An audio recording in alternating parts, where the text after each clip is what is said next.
Jadi nggak bisa dipungkiri kehadiran Alas Ramus memang sangat menyegarkan para lolicon-lolicon di luar sana, begitupun untuk ceritanya sendiri. Para seiyu-seiyu inilah yang bertanggung jawab dan punya andil cukup besar menurutku kenapa ini anime masih bisa dinikmati.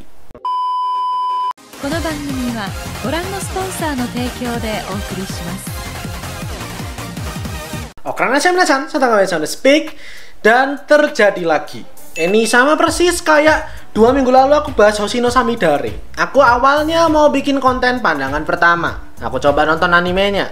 Begitu aku tonton ternyata animenya war wir gitulah ya. Maka akhirnya aku geser jadi diskusi hangat. Bedanya tapi aku tuh agak males ngedumel sebenarnya. Bikin konten yang isinya ngedumel, ngomel-ngomel tuh capek. Maka aku coba ambil angle yang agak beda. Aku coba cari angle yang setidaknya bisa mengamankan musim kedua Hataraku Mau Sama ini. Dan itu adalah apa aja yang setidaknya bisa menyelamatkan, setidaknya meringankan kehancuran dari musim kedua Hataraku Mau Sama ini. Sebuah sequel yang kita nantikan 9 tahun lamanya, tapi begitu tayang ternyata jauh di bawah ekspektasi. Langsung kita mulai aja. Silakan di like, share, subscribe untuk yang bahasan kali ini. Jangan lupa di follow Instagram Sana Speak. Sebagai sama cinta anime, sebagai sama otaku, penikmat Hataraku Mau Sama musim pertamanya, musim keduanya enggak. Mari kita sebelum lagi mendapat. Tapi ingat, jangan sampai berdebat. Cukup berani sebagai penikmat dalam sesi diskusi hangat.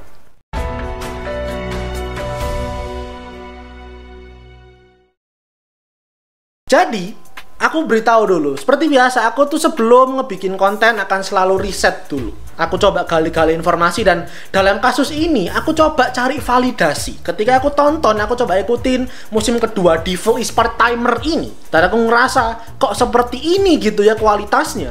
Apakah cuma aku yang merasakan hal ini? Pertanyaan itu muncul, maka aku coba cari jawabannya tentu di rumah bagi semua otaku di seluruh penjuru negeri, My Animalist. Nah, aku coba cek berapa sih ratingnya gitu ya, pendapat orang-orang gimana sih. Dan beberapa hari lalu, pada saat video ini tayang itu masih kepala 7. Tapi sekarang sudah 6,9. Dan jangan cuma berhenti ketika lihat ratingnya kepala 6 gitu doang. Kayak yang pernah aku bahas itu cuma angka, sekedar angka doang. Sebuah perhitungan kuantitatif yang diciptakan untuk mengukur perasaan kita, selera kita, pendapat kita, yang sebenarnya nggak bisa diukur dengan angka. Maka mari coba kita telusuri pendapat orang-orang, review orang-orang. Ini yang penting. Dan ternyata kalau kita baca, isinya juga sama seperti aku. Penuh dengan kekecewaan, penuh dengan kekesalan, penuh dengan amarah. Tapi itu kan cuman di My Animalist. My Animalist itu majority usernya, mayoritas penggunanya itu orang-orang barat. Maka yang ngisi kebanyakan juga mungkin orang-orang Amerika, Kanada, dan lain sebagainya gitu ya. Maka rasanya agak kurang valid. Aku coba cari tahu, bukan dari Indonesia. Dari Indonesia, pendapat statementnya ngapunten ya, minta maaf ya. Agak miris kadang kalau ngelihat wibu-wibu Indonesia soalnya. Jadi nggak aku perhitungkan. Aku coba cek langsung dari Jepang. Dari kampung halamannya ini seri. Ada situs namanya Anikore. Kalau kalian mau coba gitu silahkan ke Anikore ini. Kalian bisa cek rating musim kedua Hataraku Mau Sama itu 3 dari 5. Yang berarti kalau skalanya sampai 10, rating ini anime menurut orang-orang Jepang itu cuma 6. Berarti valid dong. Berarti kalau misal aku kecewa dan merasa ada yang salah, ada yang mengganjal, itu nggak cuma dirasakan aku seorang dong. Aku nggak ngerti dengan kamu gitu ya. Cuma rasanya kalau kamu objektif, bukan yang memang ngefans atau memang tergiur dengan Alas Ramus, harusnya sih bakal menyadari kalau memang secara kualitas, terlepas karena memang pergantian studio, musim pertama dengan musim kedua itu udah kayak terjun payung.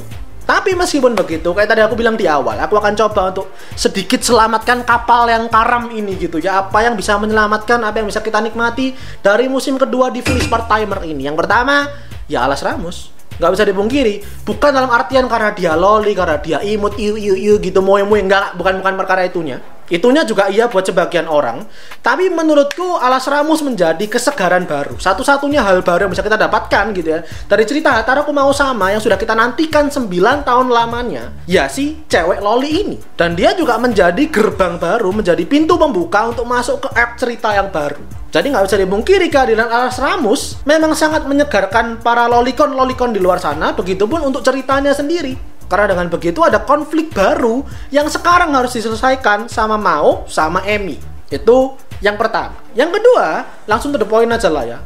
Audionya, seiyunya kita harus apresiasi para seiyu-seiyu lama dari musim pertamanya yang kembali dipercaya untuk mengisi musim keduanya. Mbak Yoko Hikasa, Mas Ryota Osaka, Mas Yuki Ono, Mbak Naoto Yama. Suara-suara mereka lah dengan pendalaman-pendalaman karakternya gitu ya, bisa membangkitkan kembali karakternya yang mungkin kita semua udah lupa kayak gimana gitu ya, suaranya kayak gimana, kepribadiannya seperti apa, segala macam. Cukup dengan suara mereka yang sangat menghayati peran, bisa membawa keseruan, bisa membawa nyawa untuk ceritanya yang agak bland. Para seiyu-seiyu inilah yang bertanggung jawab dan punya andil cukup besar menurutku kenapa ini anime masih bisa dinikmati. Dan cuman 2 itu doang menurutku yang menolong. Sorry, audio ini aku masukkan juga soal opening dan ending gitu lah. Itu juga oke lah gitu. Openingnya Minami Kuribayashi juga masih sangat oke. Feel Hataraku Mau Samanya dapet banget gitu. Tapi ya sudah, sebatas itu doang. Sisanya, kayak yang pernah aku bilang ya, aku berkali-kali jelaskan, formula aku untuk melihat anime tuh sederhana. Nilai dari audio,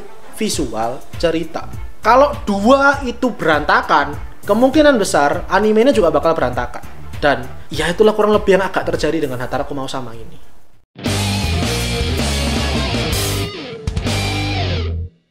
Video ini sekali lagi disponsori oleh Sushiro, platform nonton anime yang anime summernya keren-keren.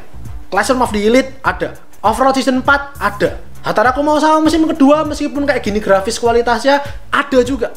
Dan habis ini kita masuk ke fall juga bakal ada banyak update anime-anime sangar lainnya. Jangan lupa aku selalu bilang, kalau kalian masih ragu, harganya murah. Kelak nanti semua akan premium, percayalah semua akan premium nantinya. Jadi mending dari sekarang kita cari mana yang paling murah. Dan buatku, Sushiro paling murah. Nggak cuma paling murah, tapi metode pembayarannya itu loh. Mau pakai e-wallet, pakai kris, atau bahkan pakai kartu provider, apapun kartu providernya, bisa, ada. Misalkan masih ragu lagi nih, belum mau nyoba, silakan coba dulu seminggu, 7 hari. Aku kasih voucher trial 7 hari gratis. Caranya, ikutin giveaway di bawah, di deskripsi di bawah. Nanti waktu giveaway, jangan lupa di tag dan di follow Instagramnya Sushiro. Main-main juga sering-sering dicek ya, karena ada banyak info, ada banyak klip, dan ada banyak kuis berhadiah yang bisa kalian menangkan. Jadi, tunggu apa lagi ya? Segera nonton, langganan, dan follow Sushiro.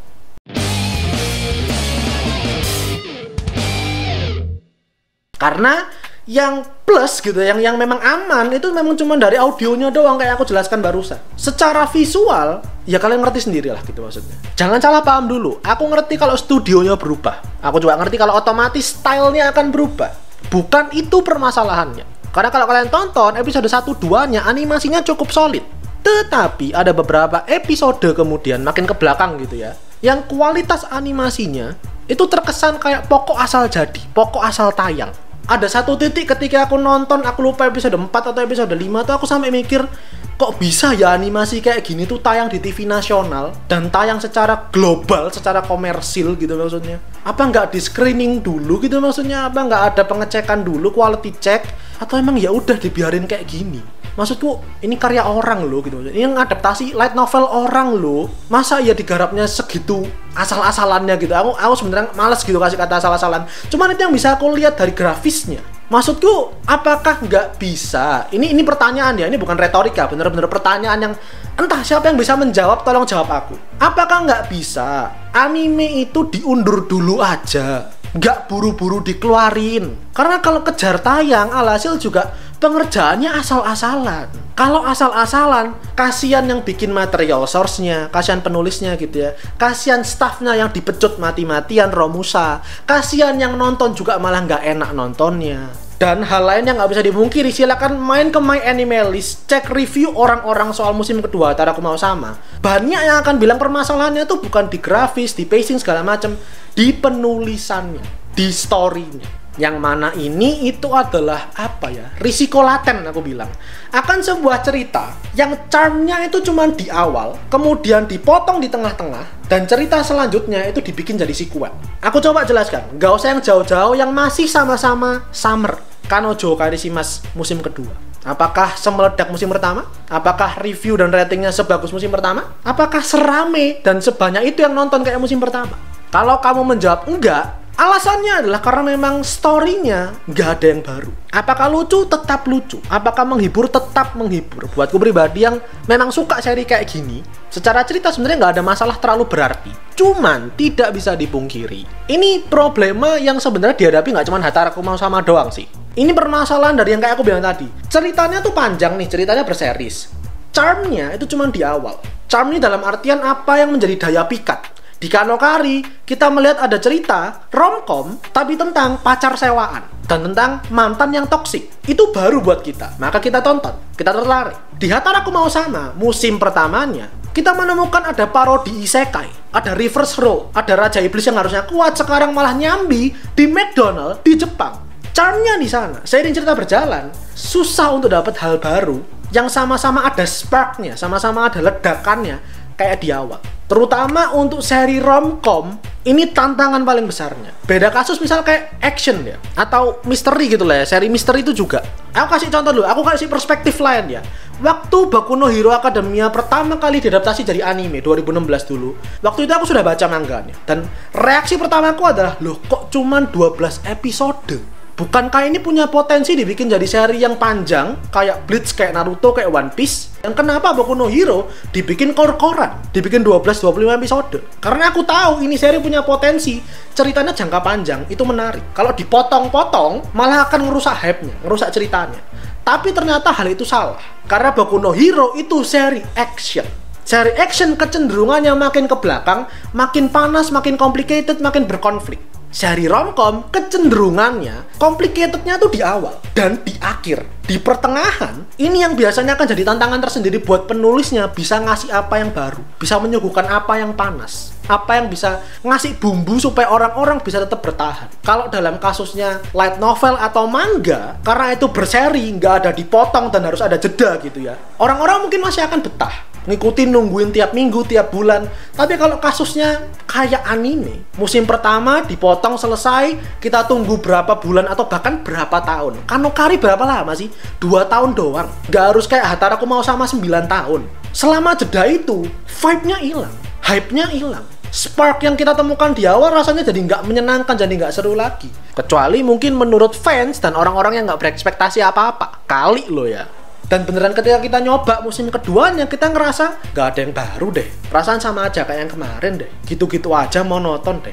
Soal story ini bener-bener pure pengamatanku pribadi. Tantangan besar untuk seri romcom memang seperti ini. Jadi mungkin kita harus agak berhati-hati ketika nanti atau sekarang gitu ya, kita berharap ayo dong anime ini ada sequelnya, ayo dong ada musim 2-nya, musim 3-nya.